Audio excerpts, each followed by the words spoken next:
De quoi rougir un peu plus. Alors, la pensée féminine peut-elle vraiment apporter quelque chose à la philosophie et à la théologie ? Je ne suis pas apte à vous parler d'Edith Stein, puisque notre sœur Edith serait bien plus à même de le faire. Mais elle constatait, Edith Stein, que dans la pensée commune, la femme avait sa place à la maison et qu'elle n'était bonne à rien d'autre.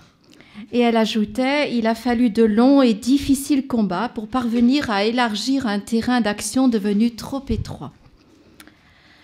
Les temps ont changé, mais parfois, constatait le cardinal Ratzinger, la femme, pour être elle-même, s'érige en rivale de l'homme. Aux abus de pouvoir, elle répond par une stratégie de recherche du pouvoir. Ou encore, Jean-Paul II, elle cherche à s'approprier les caractéristiques masculines au détriment de sa propre originalité féminine, risquant ainsi de déformer ou de perdre ce qui constitue sa richesse essentielle. Les ressources personnelles de la féminité ne sont certes pas moindres que celles de la masculinité, mais elles sont seulement différentes. Nous commencerons d'abord par voir comment Jésus a agi pour révéler son mystère aux femmes, puis nous essayerons d'approfondir un peu plus cette pensée féminine et enfin quelques témoignages. Alors vous connaissez tous les écrits de Jean-Paul II et de Benoît XVI, mais je vous rappellerai certains d'entre eux. D'abord, l'attitude de Jésus dans les évangiles. Regardons comment Jésus agit envers les femmes qu'il a rencontrées. Nous retrouvons cela dans l'exhortation de Jean-Paul II sur la dignité de la femme. Jean-Paul II note que les femmes rencontrées dans l'Évangile sentent que Jésus leur parle de questions qui, à cette époque, ne se traitaient pas avec des femmes. L'exemple, en un sens le plus significatif à ce sujet, est celui de la Samaritaine au puits de Sichem.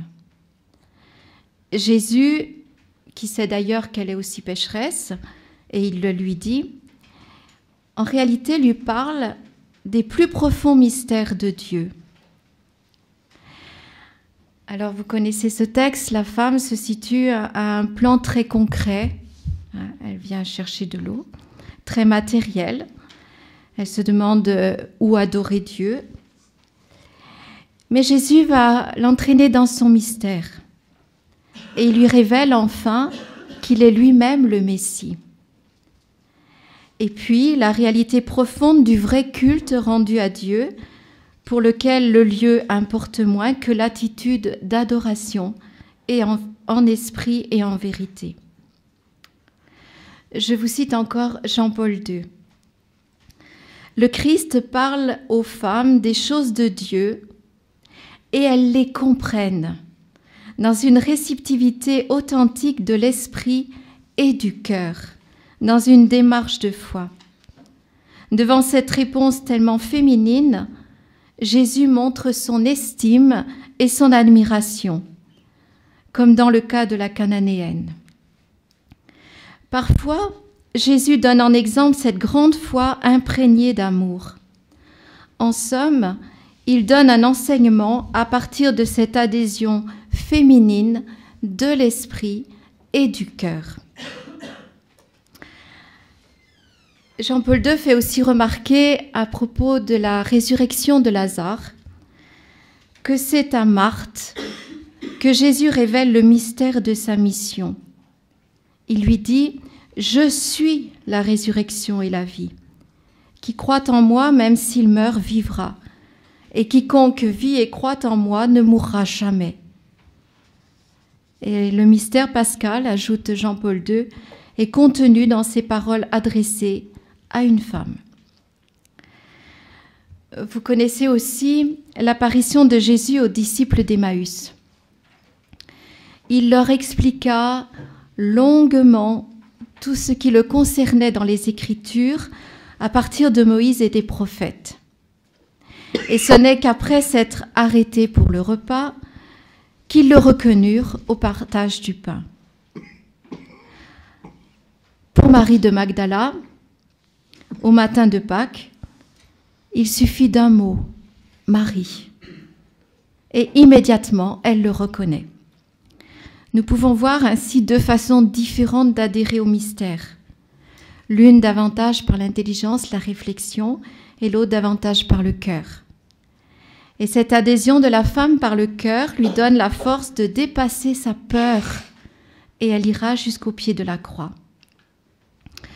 En reprenant ses apparitions au matin de Pâques, le bienheureux pape Jean-Paul II écrit « Cet événement, en un sens, est comme le couronnement de tout ce qui a été dit précédemment sur la transmission par le Christ de la vérité divine aux femmes, sur un pied d'égalité avec les hommes.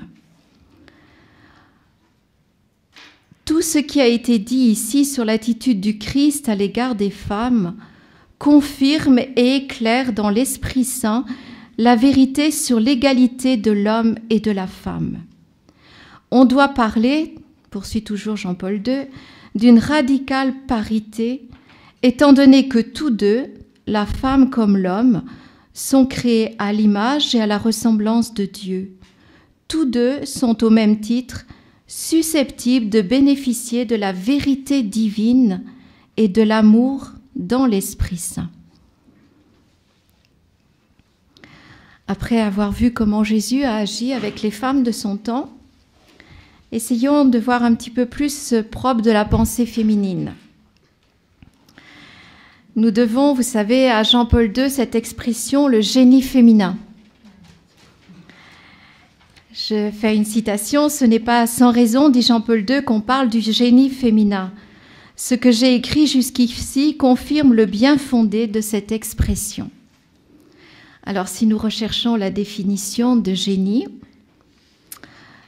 nous trouvons qualité des esprits supérieurs qui les rend capables de créer ou d'inventer, ou bien talent inné, exceptionnel, ou simplement un caractère propre et distinctif.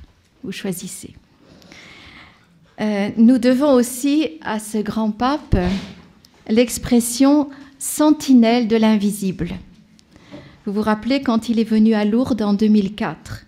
« À vous les femmes, dit-il, il revient d'être sentinelle de l'invisible. » Cette expression peut, à mon avis, rejoindre ce très beau discours de Benoît XVI aux Bernardins, où il disait « L'attitude vraiment philosophique, c'est regarder au-delà des réalités pénultièmes et se mettre à la recherche des réalités ultimes qui sont vraies. » Peut-être ces réalités de l'invisible. La femme, il faut le reconnaître, est davantage tournée vers le concret, comme nous le rappelle Edith Stein. La manière de penser de la femme, ses intérêts sont orientés vers ce qui est vivant, personnel, vers l'objet considéré comme un tout. Protéger, garder, défendre, nourrir, faire grandir, voilà les besoins profonds d'une femme. Ce sont des besoins maternels. Ce qui n'a pas de vie, la chose, l'intéresse seulement en tant que nécessaire à la personne, pas en elle-même. Cette attitude pratique de la femme amène à constater quelque chose de semblable sur le plan théorique. La manière naturelle de connaître de la femme n'est pas aussi conceptuelle que plutôt contemplative, expérimentale, orientée vers le concret. Le cardinal Ratzinger écrivait « Parmi les valeurs fondamentales qui sont rattachées à la vie concrète de la femme, il y a ce qui est appelé sa capacité de l'autre. Cela développe en elle le sens, le respect des choses concrètes qui s'opposent aux abstractions souvent mortifères pour l'existence des individus et de la société. » Mère Marie-Augusta et notre Père disait qu'il fallait des idées vécues et qui font vivre. C'est peut-être plus proche de ce que vit la femme. La femme, en principe, est beaucoup plus sensible et intuitive que l'homme. Elle adhère au mystère par le cœur, comme nous l'avons vu précédemment avec Marie-Madeleine. Mais attention, ce n'est pas tout ou rien. J'avais dû préparer un texte et j'avais demandé au père de le corriger. Et ce texte, j'avais fait une citation de la lettre de Saint Paul aux Éphésiens. Vous savez, le mari est la tête. Voilà. Et le père avait rajouté... Non, le père, c'est notre père fondateur, oui.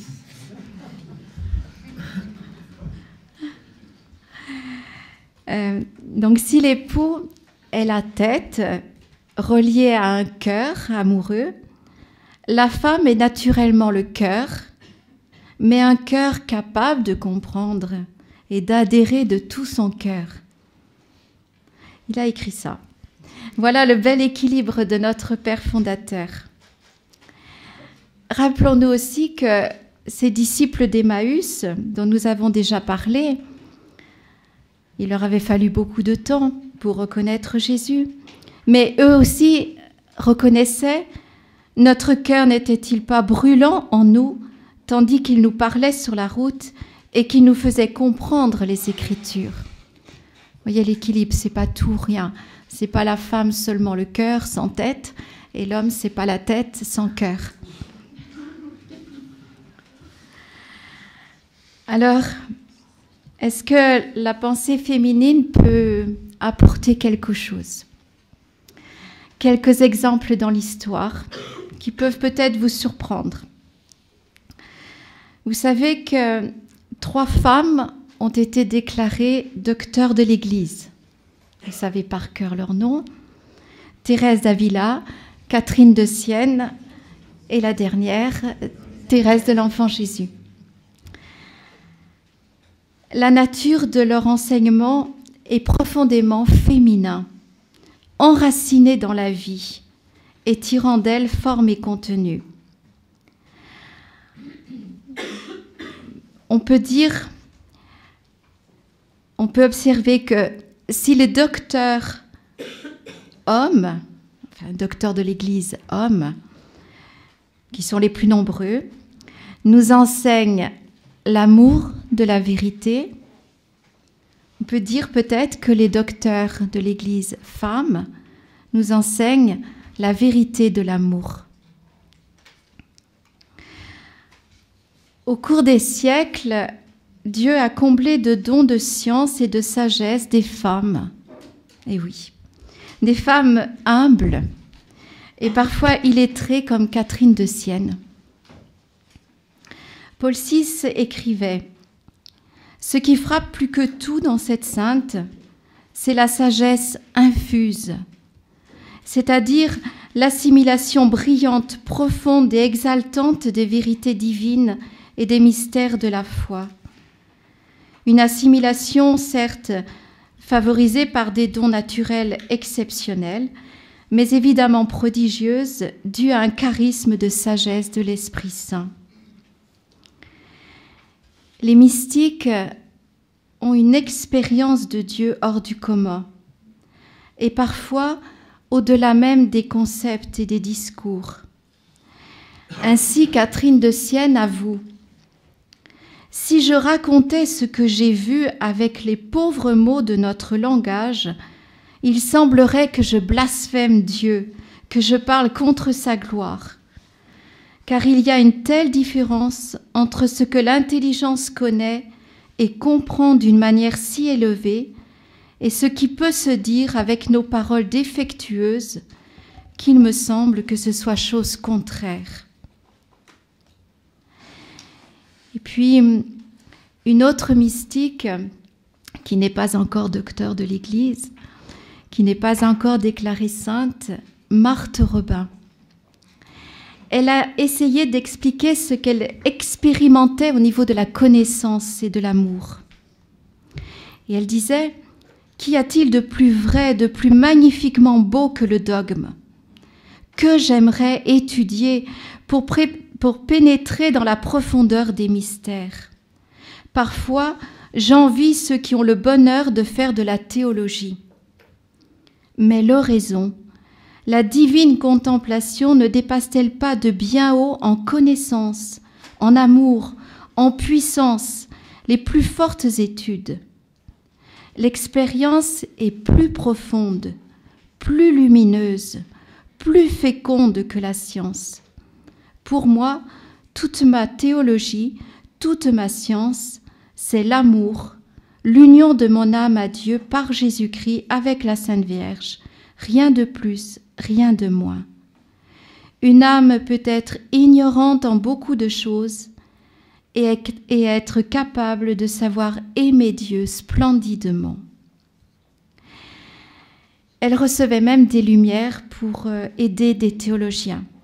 Vous connaissez le père Manteau Bonamy, qui était venu la voir pendant qu'il travaillait à sa thèse de doctorat sur le thème maternité divine et incarnation. Et Marthe, avec une netteté, lui indique une voie nouvelle pour son travail. Et c'est là qu'elle lui dit « Marie est la divine maternité, comme elle est l'Immaculée Conception ». Elle reprenait ce qu'elle avait déjà expliqué à un autre théologien, le père Garrigou-Lagrange. Et elle précédait d'une 20aine d'années ce que le Concile développera dans le chapitre 8 de Lumen Gentium sur la Vierge Marie. Les lumières que les mystiques ont reçues ne sont pas pour elles seulement, mais elles doivent enrichir toute l'Église qui est conduite par l'Esprit de vérité. À propos de la plus jeune docteure de l'Église, qui est Thérèse de l'Enfant Jésus, je reprends ce que Benoît XVI avait pu dire. Malgré sa formation insuffisante et l'absence d'instruments pour l'étude et l'interprétation des livres saints, Thérèse s'est immergée dans la méditation de la parole de Dieu avec une foi et une connaturalité singulière. Sous l'influence de l'Esprit, elle est parvenue pour elle-même et pour les autres à une connaissance profonde de la révélation, en se concentrant amoureusement sur l'Écriture. Vous savez qu'elle aurait même voulu faire de l'hébreu, connaître le grec pour mieux comprendre l'esprit et la lettre des livres saints. Elle a montré l'importance qu'ont les sources bibliques dans la vie spirituelle. Elle a même mis en relief l'originalité, la fraîcheur de l'Évangile. Elle a cultivé sobrement l'exégèse spirituelle de la parole de Dieu, de l'Ancien comme du Nouveau Testament. Elle y a découvert des trésors cachés. Et Thérèse est une femme qui, en abordant l'Évangile, a su déceler des richesses cachées avec un sens du concret, une profondeur d'assimilation dans la vie et une sagesse qui sont propres au génie féminin. Ce sens du concret, cette profondeur d'assimilation dans la vie et cette sagesse qui est propre au génie féminin. C'est l'heure. À partir de ces brèves évocations, nous voyons que la théologie peut également recevoir une contribution particulière des femmes, car elles sont capables de parler de Dieu et des mystères de la foi à travers leur intelligence et leur sensibilité particulière. Je vous cite Benoît XVI. Elles ont une théologie davantage expérimentale, narrative, mystique, concrète, ce qui n'exclut pas le raisonnement, mais fait voir les choses différemment. Elles sont plus intuitives et vont peut-être plus loin dans l'amour.